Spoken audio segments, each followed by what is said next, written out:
soy el Beto Muñoz, ocasionalmente presido la federación.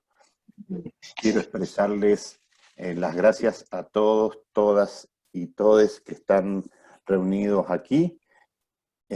No tengo formas de poner en palabras el agradecimiento para con Dora Barrancos, quien nos va a ayudar particularmente a que podamos deconstruir algunos sentidos comunes, a que tengamos herramientas para que podamos evitar la cantidad de desigualdades que a menudo cometemos con respecto de las diferencias de género, y qué sé yo, abrazarla hacia la distancia, decirle que para nosotros el colectivo de psicólogos y psicólogas es hermoso su participación, ¿sí? Entonces, en términos políticos, solamente decir que estamos tratando de, como federación, hacer los procesos posibles que tengamos a manos en términos gremiales de deconstruir. Posteriormente a esta capacitación tenemos una reunión con gente del Ministerio de Género, Mujer, Género y Diversidad, a los efectos de poder articular alguna política que permita cortar con una diferencia en los haberes que recibimos mujeres y hombres psicólogos y psicólogas, que nos parece que es una tarea gremial muy importante que tenemos que hacer, tratando de equiparar, porque hacemos las mismas actividades y ante los mismos trabajos tenemos que tener la misma recompensa. Nada más que saludarlos, yo los voy a dejar con Moni Baccaro. Moni Baccaro es miembro de nuestra junta directiva y es quien va a coordinar la charla de hoy para después abocarnos enteramente a escucharte, Dora. Vuelvo a insistir, un abrazo enorme de oso, de grandote, a la distancia. Gracias, Moni. Buenos días a todos, todas y todes. Bueno, es un gran placer, me sumo a las palabras de Beto, agradezco la generosidad de Dora y esta participación tan federal. Es cierto, nos quedamos cortos con el Zoom. Bueno, te vamos a tener que convocar una próxima vez, Dora querida. Bueno, Dora es historiadora, socióloga, feminista y es asesora presidencial. Vamos a tener este encuentro escuchándola, Dora, en principio, este camino que seguimos de deconstrucción tan necesario, que nos atraviesa como sociedad, que nos atraviesa como trabajadores y trabajadoras, que atraviesa nuestras prácticas, que nos atraviesa como humanidad, que es una deuda pendiente. Así que un placer, Dora querida, y bueno, abriendo tu micrófono y nuestros corazones dispuestos a escucharte. Bueno, gracias a todas, todos, todes, a la Federación que tuvo la simpática iniciativa de invitarme esta mañana a conversar, y así veo que hay una inmensa platea, y a todos un abrazo gigante, bien sanitizado. Bueno, yo voy a más o menos utilizar unos 30-35 minutos. Lamentablemente acá no puedo ver los bostezos, porque siempre digo lo mismo, que la conversación termina cuando comienzan los primeros bostezos. Entonces, voy a autocensurarme respecto del uso de la palabra. Bueno, muchas gracias una vez más, muy conmovida porque esa federación del orden PSI, que es un orden muy gravitante y que además hace alrededor, yo creo que de 70, 60 años, que ha sido muy conmovido respecto de la iniciación fundamental de, sobre todo de algunas atravesadoras, ensayistas en el área PSI, atravesadoras con sus mallas reflexivas respecto de los órdenes de pensamiento que se habían cristalizado dentro, sobre todo del psicoanálisis. Pero me voy a referir a eso en la parte final. Entonces digo que hace casi 60 años, 70, de una intersección muy importante, que entonces no se llamaban estudios de géneros, sino que abrevaban en la condición diferencial ominosa de las mujeres en una circunstancia muy coyunturalmente importante, como fue el reavivamiento del feminismo, de los feminismos, en esa coyuntura de los años 60 y 70. Pero yo primero me voy a detener un poco en fin, hacer reflexiones con ustedes acerca de la marca originaria jerarquizada diferencial entre los géneros, que remite en verdad a un periodo relativamente reciente de nuestra evolución como especie. Y cuando digo relativamente reciente, ustedes comprenderán bien que es poco tiempo hablar de 7.000, 8.000, 9.000 años atrás, porque nuestra prefiguración o primera constitución como Homo sapiens remite, según sabemos por recientes investigaciones, a algo así como 350.000 años, pero que las derivas fundamentales, extraordinarias, habidas, y que finalmente nos configuraron como especie Homo sapiens sapiens, voy a recordar. Ay, no. Ah, no puede ser que esta no agarre el internet. ¿Qué tanto vos tenés de megas? No, yo tengo. Recordar que remiten a 30.000 años, 40.000, en suma. La experiencia esta que tenemos, ¿no? Ya no como hominidios, sino como configuraciones Homo sapiens sapiens. Me gusta siempre decir que hay algo tan arbitrario cuando se pasa a la enseñanza, a la información acerca de la evolución de las especies, y ustedes saben que es muy, muy, muy de comunidad, de sentido común decir el Homo sapiens, con lo cual el Homo sapiens se lleva todo el protagonismo de esa articulación extraordinaria de diferenciación con la naturaleza que hemos ido haciendo. Voy a recordar que sobre todo la moderna construcción de los análisis paleo, bioarqueo, en fin, le dan enorme importancia a la contribución de las hembras en los cambios también referidos a nuestra especificidad. El hecho de que en la posición erecta haya habido partos que fueran de cuclillas, y que esto significaran una creciente apertura del canal, y que esto ha significado seguramente también la posibilidad de un incremento de la caja craneana. Esto ha sido muy, muy, ¿cómo diré?, muy transferido, sobre todo por las biólogas que trabajaron en la costa este norteamericana y cerca de en la universidad, en el área californiana, la Universidad de Santa Cruz, con figuras muy, muy, muy, muy importantes que transfirieron este tipo de conocimientos a la idea de que, cómo ha sido de la coparticipación en orden a los grandes cambios habidos para que nos construyamos como especie. La coparticipación, en todo caso, de hembras y machos en estado igualitario.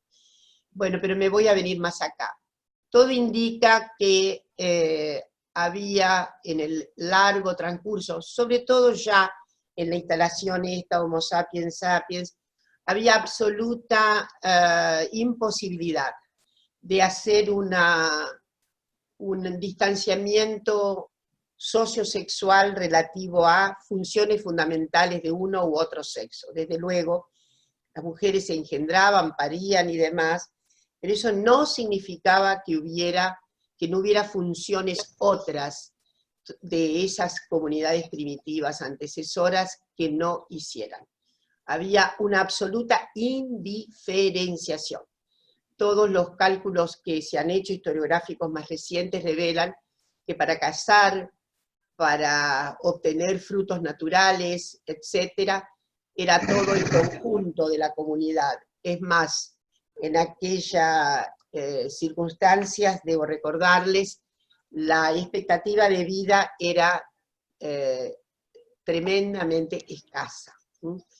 En el momento en que me voy a situar en 5 minutos más en el Neolítico Superior, los estudios que tenemos a disposición en este momento, sobre todo los que se han hecho en la región del Éufrates y el Tigris, hoy tan lamentable en sus circunstancias brutales de guerras y demás. Bueno, en esa cuenca fundamental en donde el análisis de los acervos ya de cierta evolución fundamental en nuestra especie se han demorado más, descubren que efectivamente la posibilidad de vida de un promedio de una mujer se situaba en los 28, 29 años.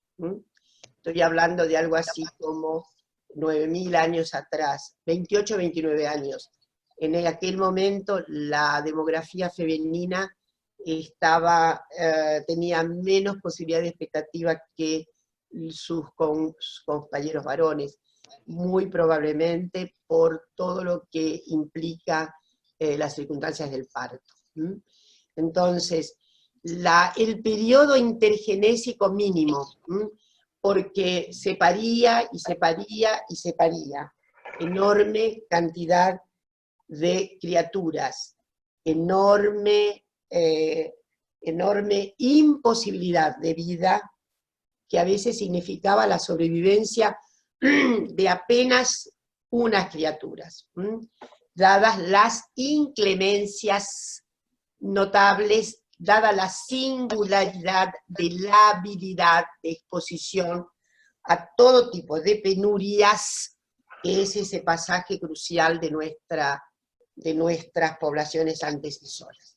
Los varones, en esos análisis que se han hecho en la misma región, ahí, indicaban que vivían probablemente entre 31 y 32 años. Entonces piensen ustedes en la tremenda exposición, en las dificultades inexorables de sobrevivencia. No hay cómo imaginar unos paisajes sociales de diferenciación de funciones. No había cosa de mujeres y asuntos de varones. No los podía ver. La caza se hacía en paridad, la recolección de frutos se hacía en paridad. El hecho de que por muchos ciclos el nomadismo fue el que presidió fundamentalmente la vida posible, dada la procura de mejores lugares para apropiarse, evidentemente, de recursos para la sobrevivencia.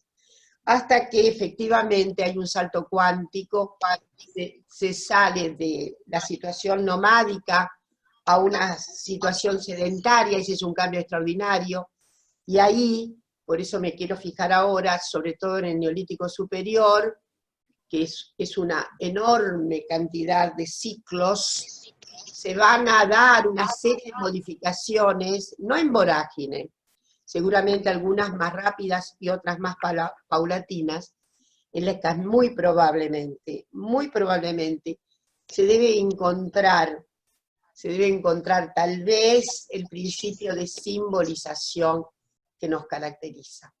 Cuando le preguntaban a Levi Strauss cuándo se había originado el principio de simbolización típico de nuestra condición humana, Levi Strauss solía decir: yo no sé nada de eso, no puedo saber.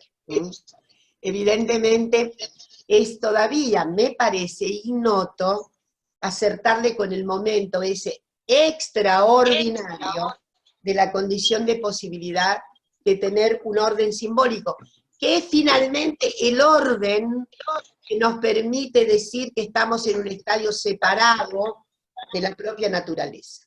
Entonces me quiero demorar un poco en el Neolítico Superior, porque hay cambios fundamentales, cambios herramientales, cambios en la complejidad de los tratos internos en el modo clánico. Es probable que la mayor parte de la experiencia humana se hiciera en organizaciones clánicas. Hasta ese momento, y probablemente más, ustedes deben saber seguramente que el orden de identificación que tenía la descendencia se daba de manera matrilineal. es muy difícil saber si había promiscuidad. La verdad es que esto está muy discutido, la biblioteca anda de un lado para otro, pero es muy probable que hubiera lazos promiscuos. Lo cierto es que ahí se vertebra una reorganización de los cuadros sociales notables, muy, muy notable, por la que efectivamente en el modo clánico es muy probable que terminara, no en todas las comunidades, la antropología nos avisa que no en todas. El hilo de la matrilinealidad no suponía más que la identificación empírica, porque nacer, parir es un acto muy empírico. La paternidad, y ustedes lo saben muy bien en el mundo psi, es una circunstancia nebulosa. Bueno, ahora tenemos formas de identificación, pero hasta hace muy poco tiempo. Y cuando digo muy poco tiempo, digo hasta antes de, obviamente, las pruebas de ADN, etcétera, etcétera, era absolutamente dudosa digamos, la identidad probable del padre. En cambio, la identidad que confiere la madre tiene una circunstancia empírica incontestable. Es muy probable que por eso la identidad que se daba era el nombre de la madre, pero el nombre de la madre no significaba de ninguna manera que hubiera auspiciosa regencia de poder por parte de la población femenina en esas tribus a orden clánico. ¿Por qué? Porque no se ha constatado que hubiera un mundo regido, sobre todo poderosamente regido, por las figuras femeninas de esas comunidades. O sea que el matriarcado, ahora lo voy a sostener así, pero después me voy a meter un poco más, es una gran invención del siglo XIX.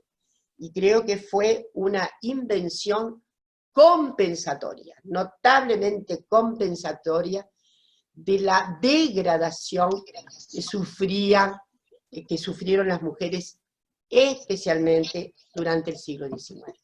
Entonces, es en esa urdimbre del Neolítico superior, donde hay mayor complejidad, obviamente donde hay articulaciones que probablemente estén indiciando modos simbólicos, probablemente, en que la organización clánica, además,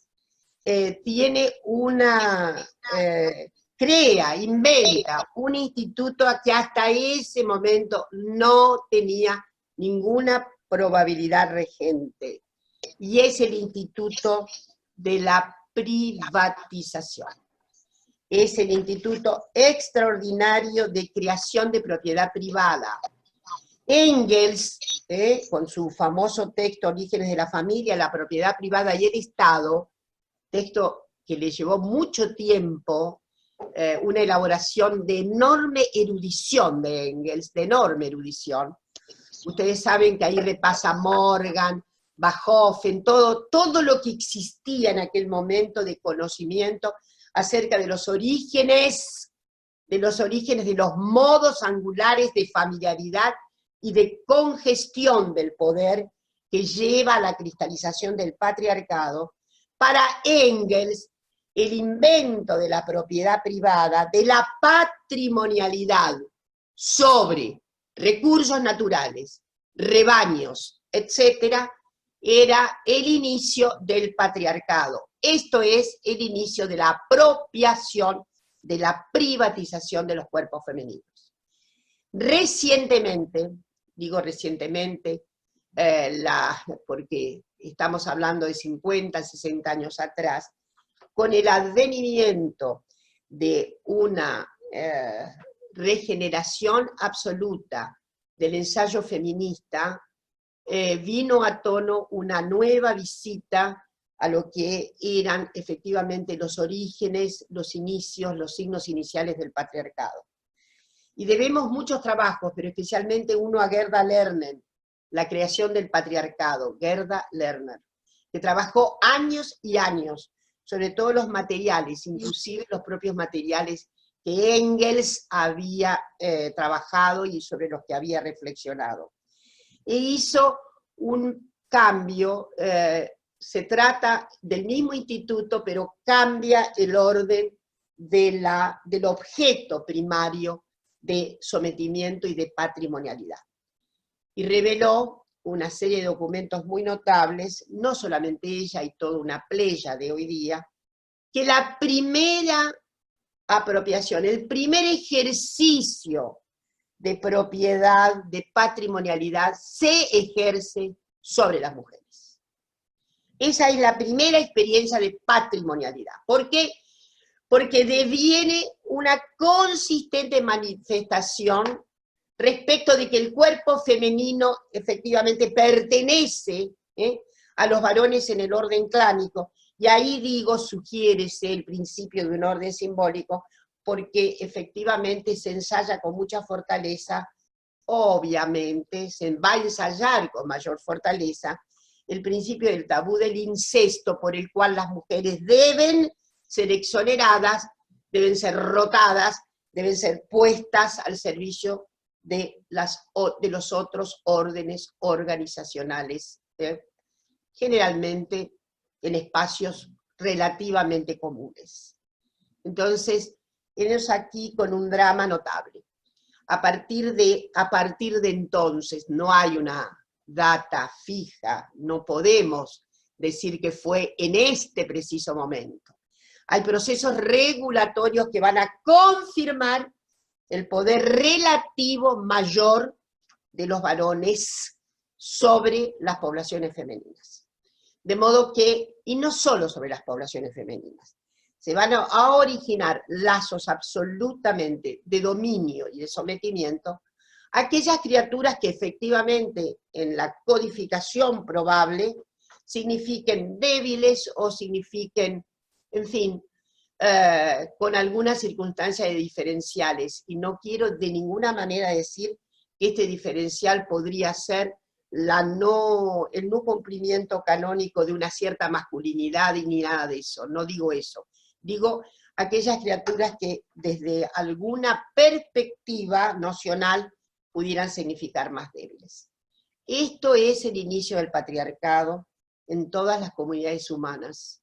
Y la verdad es que el patriarcado entonces se extiende desde el Neolítico superior con disímil actuación, según épocas, según comunidades, según ciertas circunstancias. Yo me voy a referir al trazado del patriarcado, sobre todo en el mundo occidental, y en algunos momentos que son muy necesarios evocar, como de, ¿cómo decirles?, de hipérbole, de sobregiro patriarcal, como ha sido, por ejemplo, el mundo romano.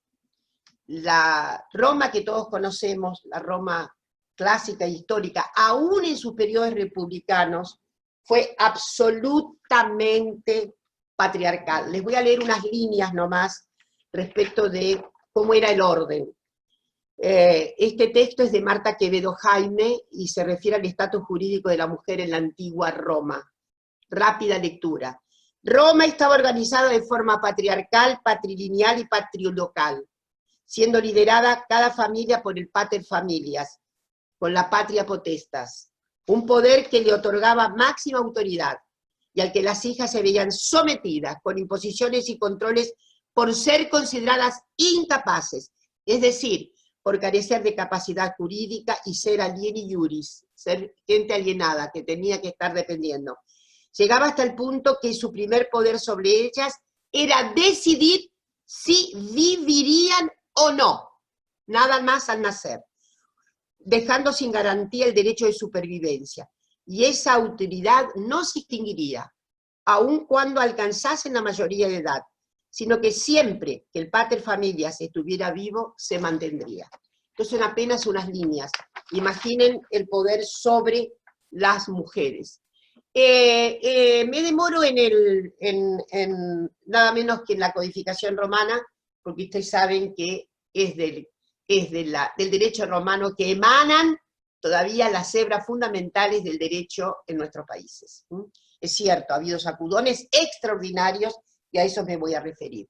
La verdad es que si se considera la evolución tenida por Occidente, es probable que en algunos momentos, después del tremendo ciclo romano, hubiera una suerte, no digo jamás desapareció el poder patriarcal, pero pudiera ser que en algunos momentos seguramente hubo un cierto craqueleo, una cierta, ¿cómo diré?, una cierta flexibilidad. Hay momentos, yo diría, inclusive después de terminado el Imperio Romano, en que, voy a recordar, perdón por el vicio historiográfico, hay una suerte de ruralización de la vida. Obviamente el cristianismo ya capea toda la hegemonía, etcétera, etcétera. Se inventan conventos con mujeres.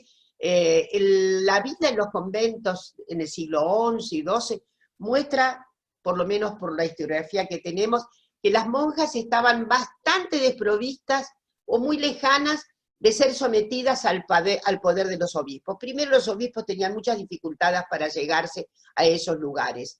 La vida monacal era una vida que tenía casi una economía autónoma, muy interesante la historiografía que muestra estas unidades, los conventos masculinos también, pero me refiero a las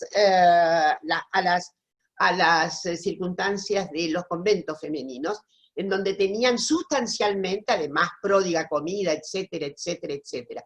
Es muy difícil, sobre todo por algunos textos notables, inclusive más adelante que el siglo XII, todavía en el siglo XIII, XIV, Eileen Power, una gran historiadora inglesa, que fue una de las primeras extraordinarias historiadoras que puso, sin saber que se trataba de géneros, mujeres y varones en la historia de la Edad Media. Bueno, ella consagra unas páginas maravillosas a la vida conventual, en donde se ve claramente que no hay casi no hay imposiciones patriarcales que valgan en un convento.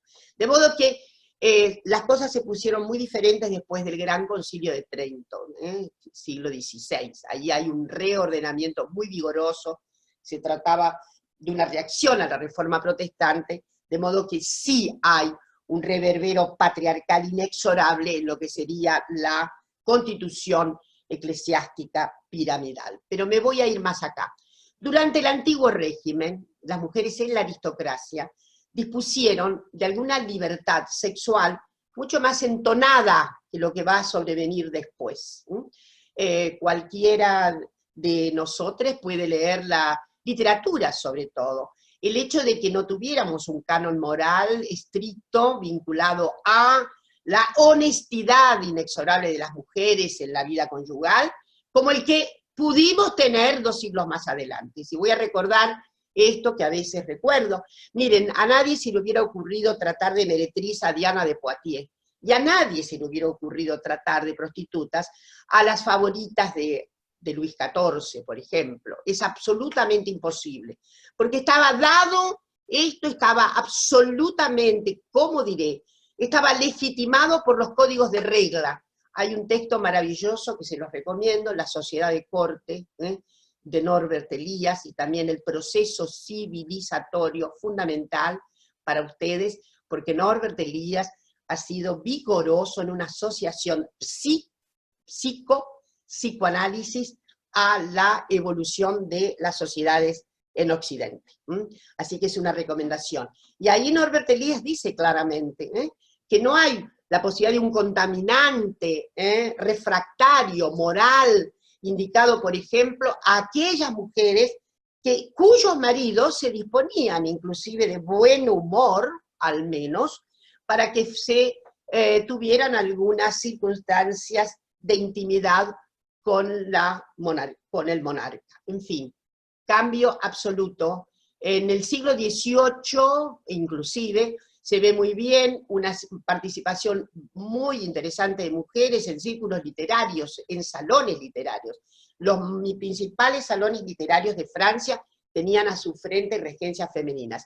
He ahí lo que llevó a pensar a una gran ensayista francesa, gran filósofa, Geneviève Ress, la idea de que probablemente había la posibilidad de un salto cuántico para superar al patriarcado en ese momento de quiebre fundamental que fue, desde luego, el orden revolucionario que va a catapultar a la burguesía en su condición de nuevo grupo dominante en la escena social.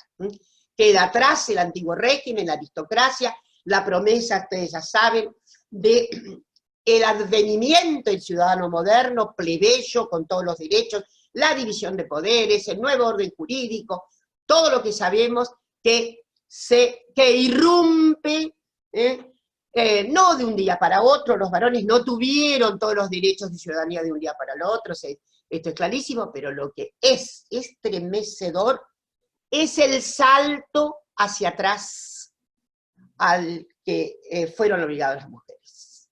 El orden burgués es un orden que efectivamente indica con gravedad total cuál es el lugar de las mujeres, cuál es el lugar de los varones. La división tajante de esferas, que significan desde luego tajantes disposiciones subjetivas, es que las mujeres están en función procreativa, cuidadoras, auxiliadoras fundamentales de la sobrevivencia en lo que sería el cóncavo sustantivo del hogar. En el nuevo régimen jurídico, las familias son decisivas. El orden republicano se hace sobre la organización familiar.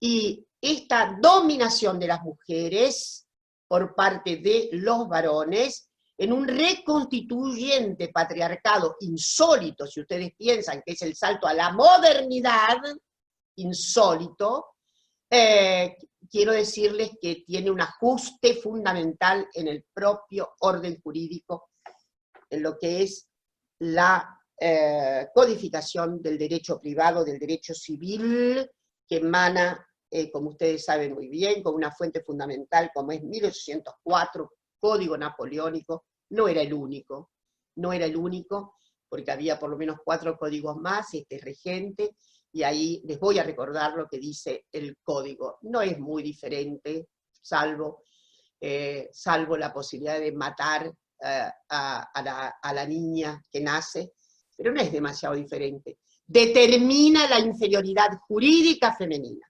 Las mujeres son vistas como relativas incapaces. Y les voy a decir, a lo largo del siglo XIX se ve que inclusive el sujeto niño, el sujeto niñez, puede tener un poco más de derechos que las mujeres. Ese código napoleónico dice lo siguiente: las mujeres solo podrán educarse, profesionalizarse, trabajar, ir a los tribunales, si tienen el consentimiento, si tienen la autorización del marido. Para quienes nos preguntan cómo somos tan duras con relación a esta revivificación del patriarcado, y yo invito a leer las fórmulas ominosas, al que son reconfiguradas las mujeres, obligadas exclusivamente a parir y a estar en la lumbre del hogar. En realidad,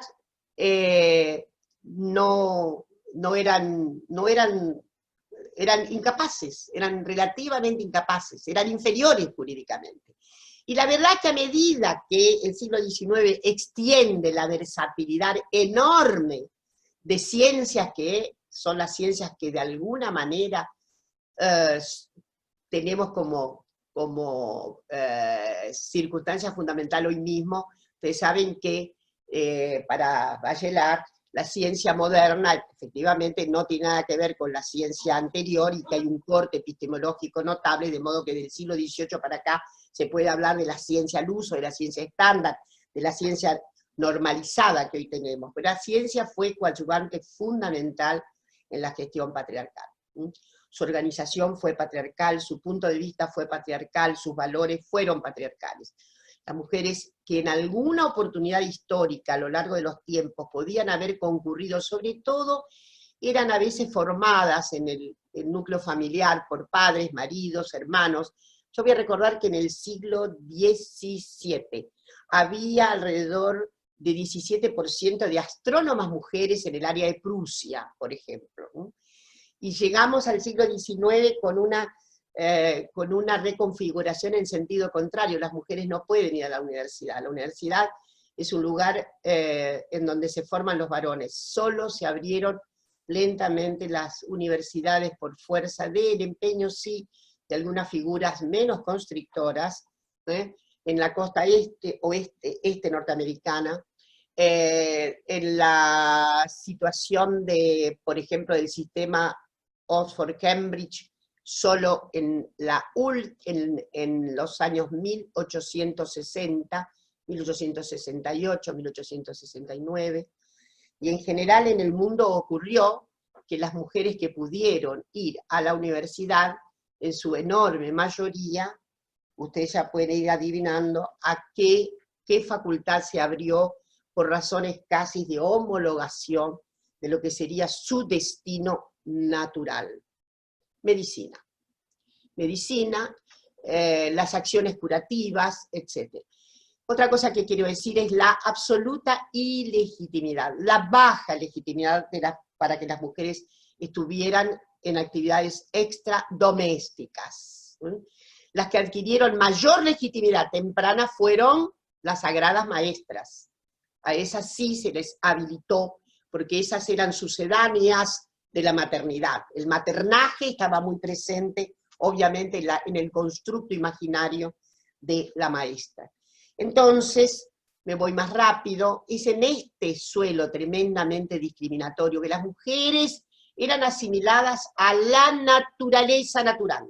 No tenían cómo resolver con más diestramente la inteligencia. Para colmo, en el medio de esta historia están las maravillosas tesis darwinianas sobre la evolución.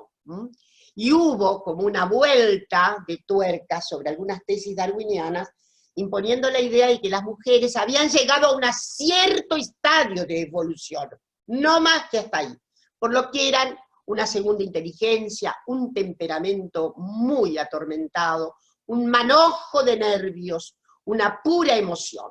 También se construyó la otra cara. Había esta construcción de una naturaleza pegada a las emociones, los sentimientos, y la otra, que comenzó a configurarse también, la contrafigura, la mujer horrible, fatal, comedora de hombres, devoradora, etcétera, etcétera. Esa parte de la modernidad, sobre todo la segunda parte del siglo XIX, tiene mucho las dos devociones.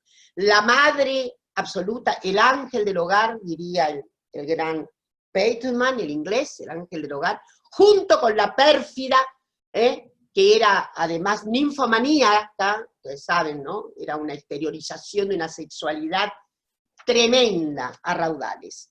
En ese suelo tuvo que nacer el feminismo, como todos imaginamos. Y el feminismo brota justamente de un movimiento especular, de un espejo con la situación de la esclavitud, de las poblaciones que sufrían esclavitud. Por lo tanto, he ahí el inicio de un trámite notable. El feminismo de la primera onda, de la primera ola, es un feminismo que tiene una relación íncita con las fuerzas abolicionistas. Tanto es así que cuando se termina la abolición, cuando termina la esclavitud, ¿no? Y deviene finalmente, triunfa el abolicionismo, en América Latina quedaron dos países que tenían esclavitud. Cuba fue una de las últimas y Brasil una de las últimas, pero en fin, a mediados del siglo XIX ya se prohibió absolutamente el tráfico negrero, se acabó.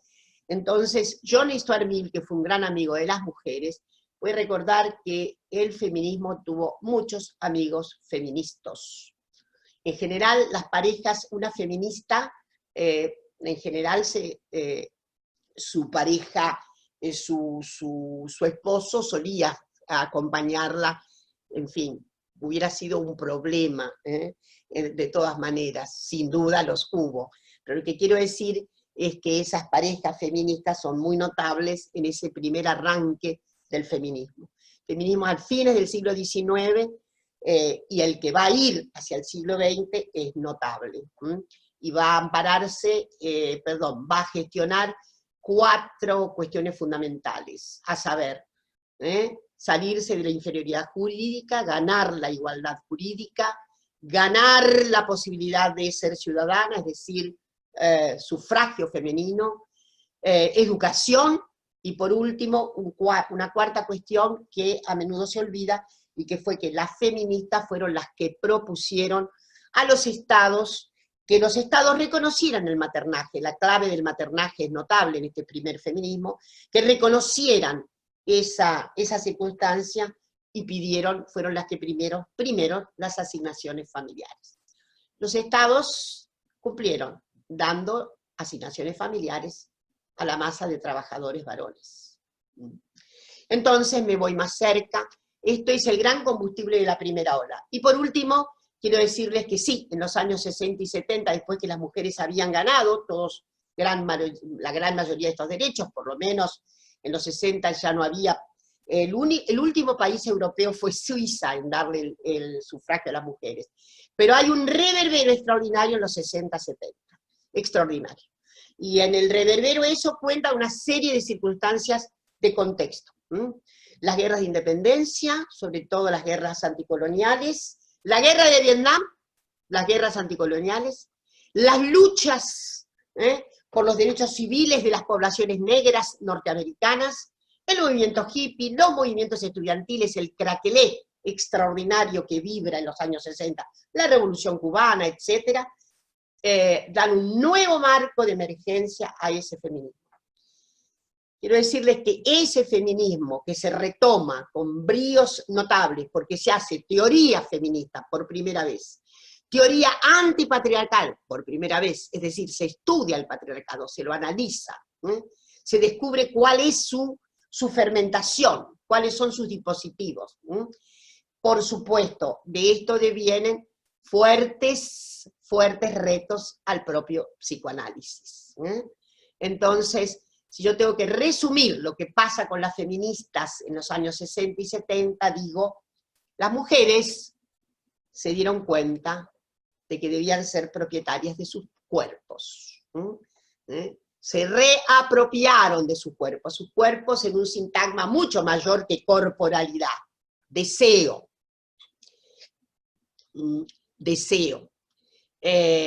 Impresión fundamental de que el orden simbólico además era un acatamiento tremendo y que les imponía una básica constitución hetero. Ustedes saben que gran parte de las primeras feministas no tuvieron ningún problema en anunciar su condición lésbica y demás, de modo que, en fin, yo voy a parar por acá y decirles que a partir de ahí ha habido, sí, una vorágine inmensa, un precipitado primero de teoría y de acción política por los derechos. Yo voy a recordar que entre las primeras figuras que, en fin, que hicieron un diálogo muy intenso con el psicoanálisis, diálogo obviamente que no está, apenas está todavía yo diría en balbuceos a pesar del tiempo transcurrido, está Juliette Michel, con un texto notable de 1972 que se llama Psicoanálisis y Género. Otra figura para mí notable, Luce Irigaray. En 1974, ella hizo una tesis formidable que se llama Speculum de la otra mujer. Speculum, no de espejo, sino de speculum, ¿no? Del dispositivo para observar la genitalidad femenina. Y bueno, y muchas mujeres que han contribuido, y en la Argentina no puedo dejar de... Voy a recordar a las argentinas españolas, a Silvia Tubert, a Emil Cedillo Blechmar, a las argentinas Mabel Burín, Irene Meller, Ana María Fernández, y algunos varones muy importantes como Carlo Volnovich, Enrique Stola y demás, que han hecho contribuciones que todavía estremecen al mundo psi, pero, en fin, estoy segura, y aquí termino, de que se trata todavía de una exploración con final muy abierto. Bueno, muchas gracias. Algunas cuestiones. me fui un poco más de tiempo. Gracias, Dora. En realidad no te fuiste de tiempo, nos llevaste a un recorrido impecable. Quiero compartir que absolutamente necesario, indispensable. Quiero compartir todos los comentarios que están llegando en relación a la claridad, y un recorrido que nos atraviesa, y pensaba, bueno, que no es fácil, ¿no es cierto? No es fácil desandar este camino con esa impronta tan dura, ¿no? Que fue el relato del principio. Y no quería dejar de mencionar en esto a todas nuestras mujeres, niñas, chicas trans, que han sido y son víctimas de todo este sistema, ¿no? Cuando pensamos esta actividad, que lo venimos pensando desde principio de año, cuando, bueno, aparece el Ministerio de las Mujeres, Género y Diversidad como dando una nueva intensidad a esta lucha, a este camino, a este recorrido, pensábamos en tener esta capacitación en forma virtual. Creo que una de las cosas positivas que nos deja la pandemia es este modo de encuentro federal mucho más enriquecedor, que bueno, de hecho es multitudinario, y bueno, sabemos que hoy tenés una jornada larga de muchas actividades, así que vamos a ser prudentes y respetuosos con el tiempo, pero sí queremos convocar a una nueva posibilidad, a un nuevo encuentro, ¿no es cierto? Como para seguir caminando juntos este recorrido, y agradecerte enormemente la posibilidad. Y a todos quienes están participando, veía, ¿no?, el consenso que había cuando vos hablabas, cuando nos hacías tus aportes. Gracias por los datos bibliográficos que nos dejás, y me sumo al reconocimiento de los colegas que nombraste, y muchos otros que venimos también transitando este camino hacia la deconstrucción. Camino Bueno. difícil. Yo me he pasado por altas estaciones que para ustedes son de enorme, yo diría de enorme significado, ¿no? La estación Freud, ¿no? Que es una estación de gran ruptura. Freud, de algún modo, tiene mucha claridad respecto de la circunstancia femenina. Por eso que está ahí, anda con es muy trémulo, ¿no? Ustedes recuerdan lo que él dice respecto de esto del continente negro y demás.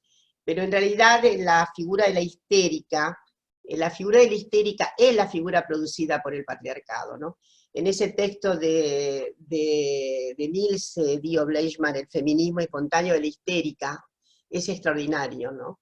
Porque justamente ahí está patente en el cuerpo mismo ese registro tremendo de codificación y de orden patriarcal, ¿no?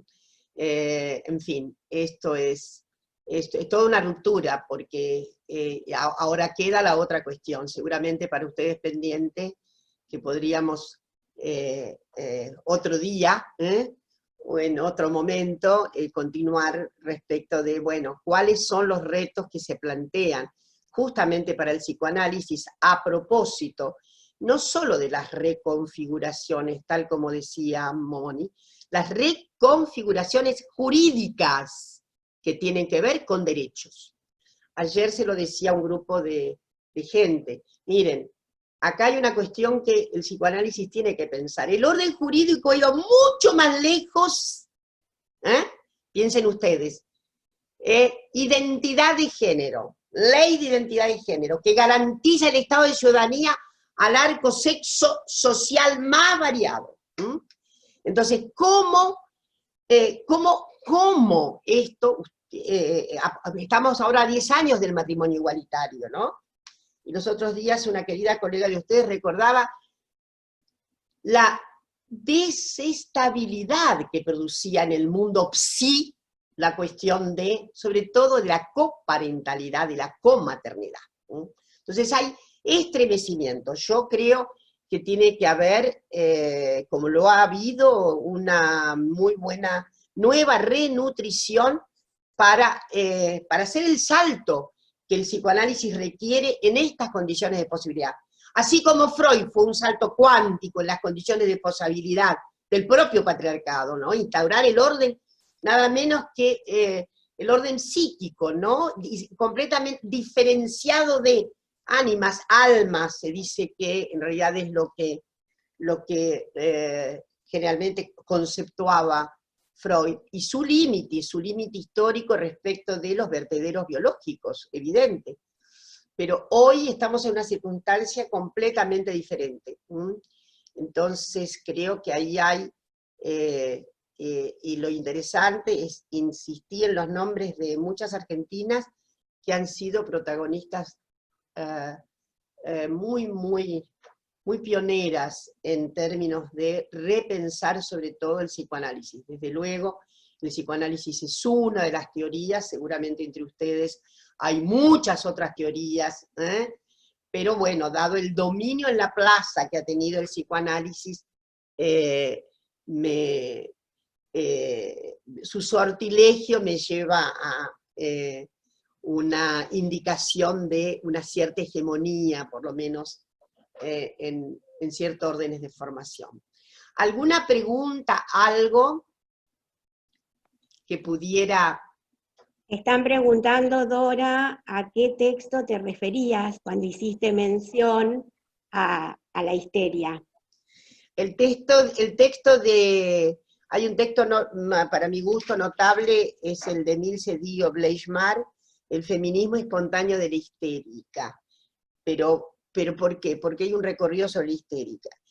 Otro texto notable es el de Silvia Tubert. Silvia Tubert tiene un análisis excelente sobre todo la posición, ¿no? El diagnóstico de la histérica. En fin, son aportes para mi gusto muy importantes. Bueno, un aplauso. Bueno, gracias a ustedes,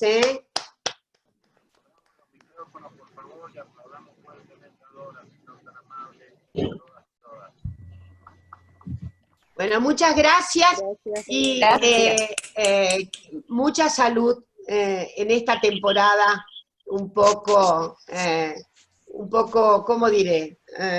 Asiaga, pero vamos a salir. Muchas gracias. Gracias, Dora. Muchas gracias, Dora. Gracias. Excelente. Gracias. Hasta todo momento. Muchas gracias. Gracias a todos los participantes. Nos vemos en primavera. Genial.